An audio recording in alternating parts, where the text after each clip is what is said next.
On va parler aujourd'hui de quelque chose qui vous fait peur et c'est normal. Le recrutement. Oui, ça fait peur parce que c'est quelque chose de compliqué. Généralement, quand vous montez une micro-crèche, les recrutements que vous allez faire, c'est les premiers recrutements de votre vie. Et un recrutement, ce n'est pas seulement un recrutement. C'est intégrer une nouvelle personne dans votre équipe, dans votre vie. Parce que oui, elle va faire partie de votre vie. Vous allez la côtoyer tous les jours, donc faut pas se tromper et c'est pas facile. Parce qu'on prend quelqu'un qu'on ne connaît pas vraiment finalement, qu'on a juste vu sous forme de lettre de motivation, sous forme de CV, puis sous forme d'un entretien. Et en peu de temps, vous devez réussir à déterminer s'il arrivera à s'intégrer à l'équipe, s'il arrivera à s'intégrer à votre travail, s'il arrivera à s'intégrer à votre entreprise. Donc ne négligez pas cette partie. Parce que vraiment, si vous vous foirez dans votre recrutement, ça peut vous coûter bien plus cher que de ne pas recruter.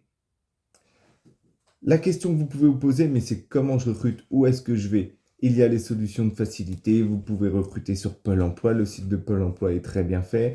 Vous pouvez poster des annonces sur Indeed, le site pour moi le plus connu en termes de recrutement, le numéro 1. Il y a aussi monster.fr.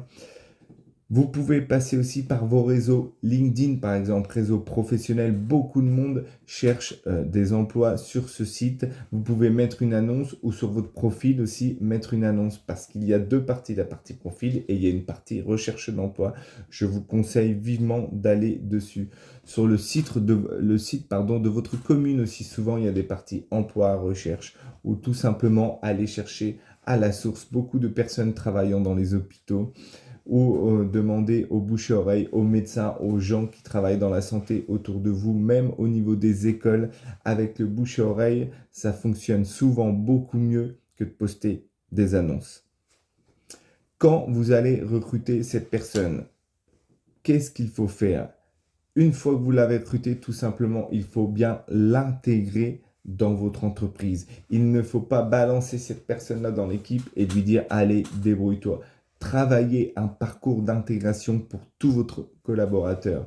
Comment vous allez lui présenter votre entreprise, vos valeurs, qui êtes-vous, ses futurs collègues, son environnement de travail, les avantages aussi qu'il va avoir à travailler chez vous.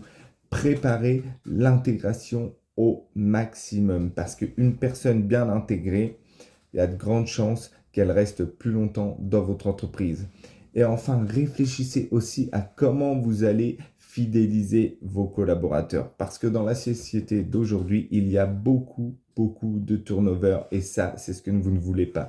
Que les gens rentrent chez vous, puis partent et vous recrutez un nouveau et la personne s'en va et vous recrutez encore un nouveau et la personne s'en va parce que vous passez du temps à recruter, à former et vous n'avez pas une équipe solide. Et pour les parents, ça peut être un mauvais signe d'avoir une équipe qui tourne trop dans une crèche. Il vaut mieux avoir une équipe solide et qui reste d'année en année plutôt que des gens qui tournent. Ça montre qu'il n'y a pas une bonne ambiance dans l'entreprise, qu'il n'y a pas une bonne ambiance dans la crèche et qu'il y a un problème quelque part au niveau de l'humain.